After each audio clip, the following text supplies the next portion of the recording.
জরুরি সেবার সামনে রোগীদের দীর্ঘ লাইন, ঘন্টার পর ঘন্টা অপেক্ষার পরও মিলছে না কাঙ্ক্ষিত সেবা। এটি লালমনিরহাট সদর হাসপাতালের চিত্র। কয়েক লাখ মানুষের ভরসাস্থল হলেও প্রতিষ্ঠানটি ধুঁকছে জনবল সংকটে। বিশেষজ্ঞ চিকিৎসক থেকে শুরু করে নার্স ও টেকনিশিয়ানের পদ শূন্য থাকায় ব্যাহত হচ্ছে জরুরি চিকিৎসা সেবা।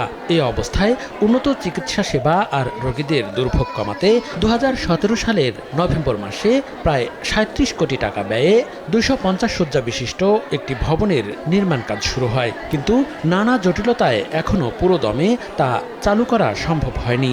এতে দুর্ভোগের শেষ নেই রোগীদের। 3-4 দিন হলো কিচ্ছু খায় না, শুধু পানি খায়। আজকে নিয়ে এসেছি, আজকে ভর্তি করাইছি, ভিতরে কোনো জায়গা নেই। কর্তৃপক্ষকে আমি জানাবো যে অবশ্যই এই ওষুধগুলো যাতে সরকারি হাসপাতালে যাতে এগুলো জিনিস সাপ্লাই হয়। চেষ্টা করি আমরা সর্বোচ্চ দেওয়ার জন্য, কিন্তু আমরা জনবল সংকটের জন্য আমরা হোঁচট খাই, পিছিয়ে পড়ি। সংকট কাটাতে প্রয়োজনীয় পদক্ষেপ নেওয়ার আশ্বাস হাসপাতাল কর্তৃপক্ষের।